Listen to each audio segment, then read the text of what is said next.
मुझे नजर ये आ रहा है कि मुसलमानों के खिलाफ नफरत पैदा करो, मुसलमानों के खिलाफ मेजॉरिटी में खौफ पैदा करो, मुसलमानों को डरा कर रखो, मुसलमानों को दबा कर रखो, मुसलमानों को सेकंड ग्रेड सिटीजन बना कर रखो। आपकी आस्था है, मुबारक हो, मेरी आस्था मुझे मुबारक हो। ना मैं अपनी आस्था को, ना आप अपनी आस्था को मुझ पर मुसल्लत नहीं कर सकते। आप कैसे देश को संविधान से चलाएंगे, आस्था से चलाएंगे? आप आस्था के नाम पर गोश्त खाने की इजाजत नहीं देंगे तो फिर मेरी आस्था क्या है? रमजान में शराब की दुकानों को बंद कर दीजिए ना। कौन रोक रहा है आपको? पूरे बंद करिए शराब की दुकानों को रमजान के 30 दिन। आप ओवैसी जैसे लोगों के दिल में हम प्रेम भी पैदा नहीं करना चाहते। हमने उनका प्रेम देखा है कैसा है।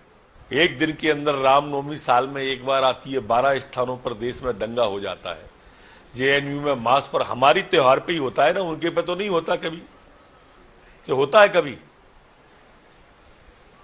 आपने सुना है क्या उनके त्योहार पे हो जाता है दंगा कभी? मुझे अफसोस इस बात का है कि आप एक पक्ष की बात कर रहे हैं। आप ऑलरेडी इस बात को तय कर चुके हैं कि आप जज बन चुके हैं कि मुसलमानों ने पत्थर फेंके, तो फिर किस्सा खत्म हो गया ना। तो फिर गोली मार दीजिए हमको, आप जेनोसाइड कर दीजिए हमारा। अब बाकी क्या रहा बताइए ना। आप ना हमको हर चीज पर आप पाबंदी लगा रहे हैं। पत्थर भी हम फेंके, मस्जिद पर झंडा भी हम लगाए, मुस्लिम महिलाओं पर लाठियां भी हमने बरसाई, घर भी हमने अपने हाथ से डिमोलिश कर लिया, गोश्त भी हम नहीं खा सकते क्योंकि आपकी आस्था को हर्ट होता है। तो फिर आप क्या करना चाहते हैं बता दीजिए हमको। विरोधी पक्षों को पेट्रोल बम फेंके, गोली चली, गोलियां एसपी को लगी, पुलिस वाले घायल हुए, टीआई घायल हुए। ये तो दिखे ही नहीं होंगे विरोधी पक्ष को, सिर्फ बुलडोजर ही दिखा होगा। यही इस देश की समस्या है और यही ये समझ नहीं रहे हैं कि देश क्या चाहता है। आपने चलते हुए जुलूस को चलते बैल में आर लगा दी। अब कार्रवाई हो रही है तो आप चीख रहे हो। आप अरेस्ट करते ना उसको। आप घर कैसा तोड़ते? मेरा कौन सा कानून तहत घर तोड़ा आपने? तो जेनीवा कन्वेंशन का वायलेशन किया आपने।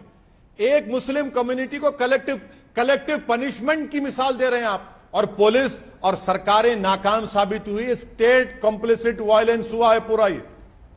और जिस तरीके से मध्य प्रदेश की बीजेपी की सरकार ने मुसलमानों घरों को तोड़ा है, वो जेनीवा कन्वेंशन के खिलाफ है, नेचुरल जस्टिस के खिलाफ है।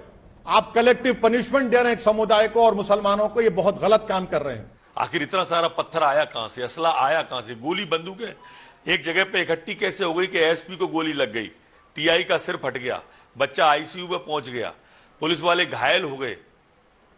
उस समय किसी का कोई ट्वीट नहीं था, न कोई आवाज उठा रहा था। जैसे करौली में आज तक एक ट्वीट नहीं आया राहुल गांधी जी का, सोनिया गांधी जी का।